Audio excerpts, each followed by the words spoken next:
Fala pessoal, tudo bem? Meu nome é Túlio. No vídeo de hoje a gente vai comentar um pouquinho sobre o VRTA11, um fundo de papel que pagou bem durante o período da deflação, conseguiu segurar 0,90, 0,85, no último dividendo foi R$1. A gente vai comentar sobre as perspectivas de pagamento, vai comentar também sobre o fundo, se ele é high yield, high grade, middle risk, e vai comentar também sobre alguns pontos negativos do fundo, beleza? Então vamos lá. Importante aqui salientar a taxa de administração do fundo, ela é de 1%, e se a gente olhar o regulamento do fundo, consta ali a possibilidade de cobrança de taxa de performance. Entretanto, o fundo já não cobra, tem 2 ou 3 anos, essa taxa. Outro ponto é que o benchmark do fundo é IGPM mais 6. Entretanto, o gestor já afirmou em lives que o benchmark que eles buscam é de IPCA mais 6. Esses dois assuntos serão pauta no futuro de uma alteração do regulamento através de assembleia. E a gente sabe que precisa de 25% do quórum para aprovar esse tipo de alteração. Como o fundo tem muitos cotistas, mais de 120 mil, é um pouco complicado, mas o gestor disse que num futuro vai buscar sim fazer essa assembleia para alterar esses pontos do fundo. Para a gente seria ótimo um alinhamento muito grande entre a gestão e os cotistas é não ter a taxa de performance, salvo casos raros que ela é benéfica, eu em regra geral não gosto, ok? Vamos às movimentações do mês. Então, ao longo do mês de janeiro de 23, o fundo realizou a aquisição do CRI Residência em Três Serras, no volume de 19 milhões,4, numa taxa de IPCA mais 12, uma taxa bem atrativa.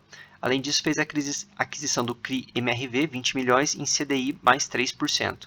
Teve o pré-pagamento do CRI Mega Moda, no volume de 3,7%, e um prêmio de 230 mil que já foi distribuído aos cotistas. Então, aqui a gente vê que é um fundo que, já respondendo as minhas perguntas no começo do vídeo, ele é um fundo middle risk puxado por high grade.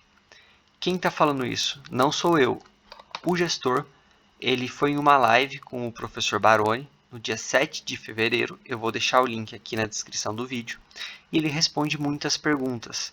Dentre essas perguntas, ele informa que o fundo é um middle risk, puxado para o high grade, mas que busca algumas operações mais high yield, justamente para conseguir puxar um pouquinho esse dividendo para cima. Esse é um exemplo, uma taxa de IPCA mais 12, é uma taxa bem alta.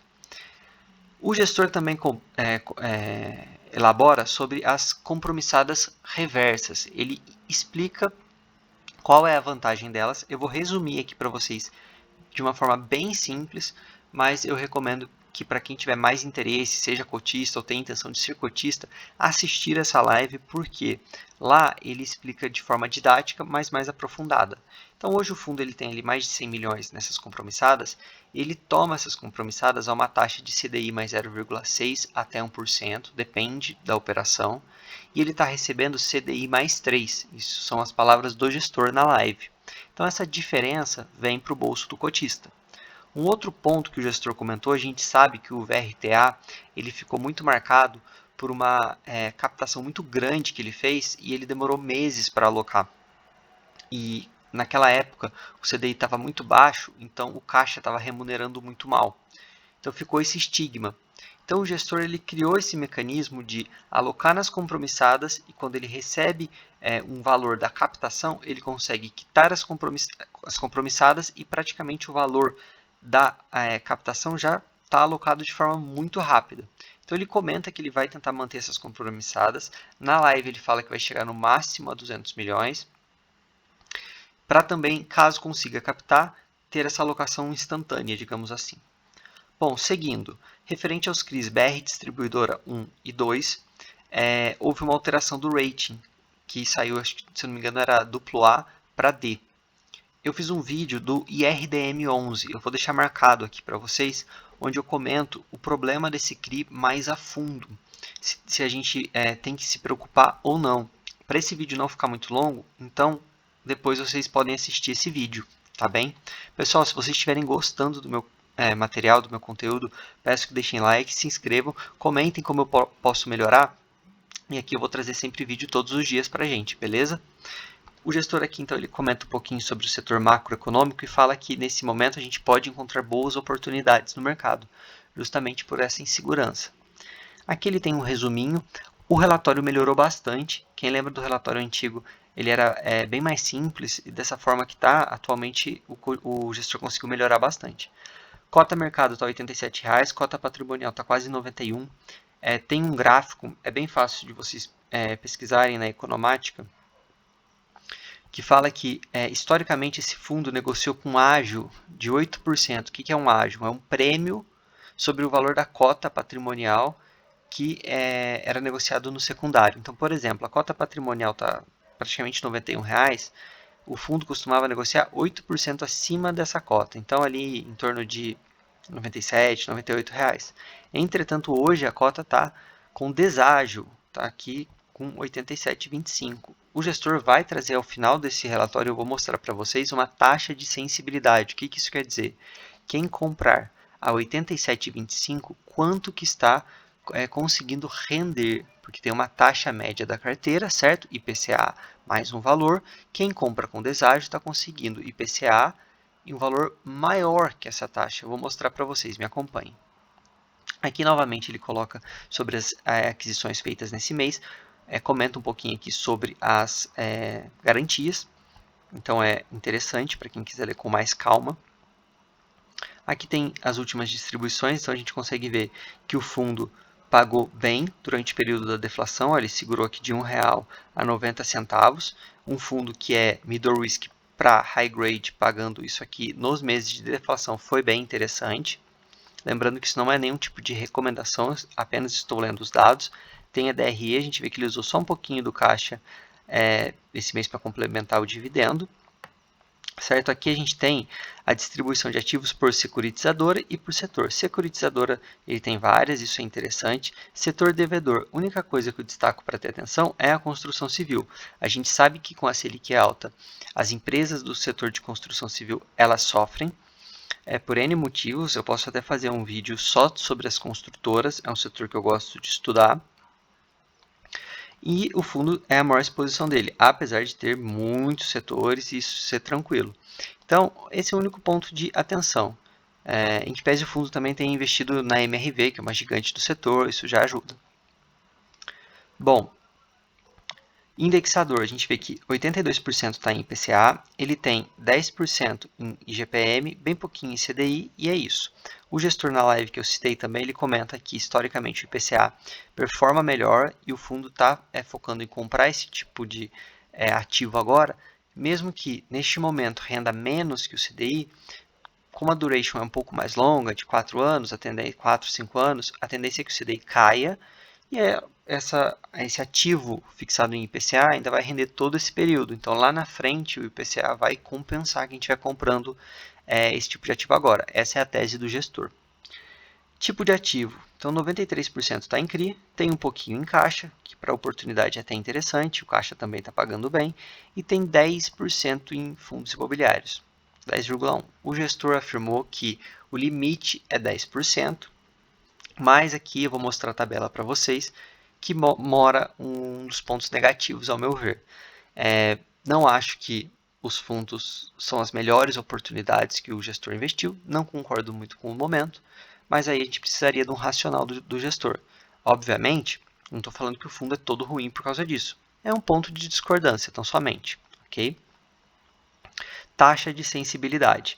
Então aqui a gente consegue ver o preço a mercado e quanto que quem compra nesse preço está levando de taxa. Então, por exemplo, a 87,50, esse fundo está pagando 9,92, IPCA mais 9,92, quase 10%. Um fundo middle risk puxado para high grade, pagando IPCA mais 10%, praticamente. Não é uma recomendação de compra, é uma recomendação de análise para estudo. Pode ser uma oportunidade, tá bom, pessoal? Esse fundo, muita gente critica o Pocente, que é o gestor, mas eu gosto dele. Tem alguns pontos de atenção, como eu vou dizer à frente, mas isso aqui pode ser uma oportunidade bem interessante, tá bom? Aqui tem a tabela de ativos. Quem acompanha os outros vídeos sabe que eu critico bastante quando não tem a opção aqui ou que não venha dessa forma, de forma decrescente. Pode ser de forma crescente também, porque é muito mais fácil da gente ver. Dessa forma, a gente consegue ver aqui a maior posição, a segunda maior, fica bem tranquilo. Se algum CRI dá problema, a gente já consegue rapidamente localizá-lo e ver o tamanho dessa exposição aqui da carteira, então fica bem tranquilo. Bom, aqui eu vou falar sobre os fundos que ele tem. Então, a gente observa aqui que esses são os tickers, ok? São fundos, eu posso fazer vídeo deles se vocês quiserem. Alguns fundos são mais interessantes, outros eu não gosto tanto. Entretanto, o meu ponto de discordância é esse aqui, as datas de aquisição. Por exemplo, o gestor comprou o fundo da Mogno em abril de 21, onde os fundos de papel eles estavam pagando bem e eles estavam mais caros.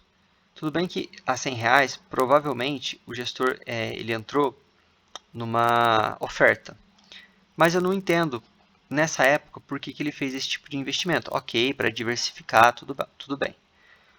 Mas fica aqui minha ressalva. Tudo bem que o Mogno é bem pouquinho, mas por exemplo, aqui o Game 11, ele investiu também em outubro de 21 e é 2,46% da carteira. Hoje esse fundo está negociando num valor bem mais baixo.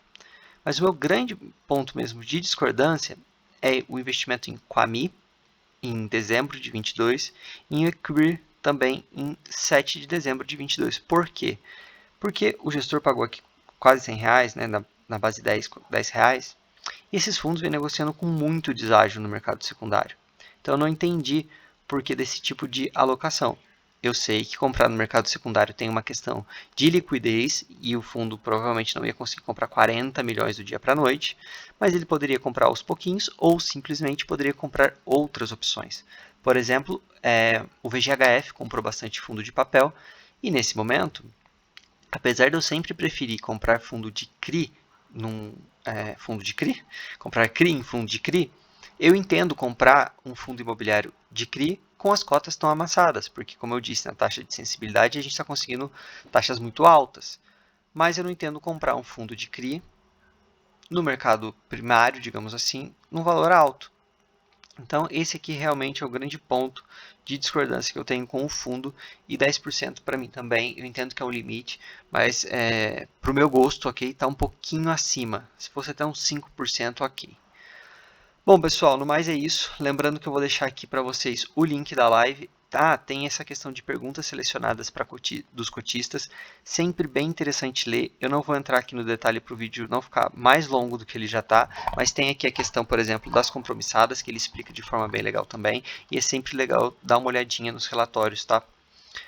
Bom, se vocês gostaram do vídeo, peço que deixem like, se inscrevam, comentem quais vídeos vocês querem que eu traga para o canal, comentem como eu posso melhorar, tá bom? No mais é isso, até o próximo vídeo e um grande abraço.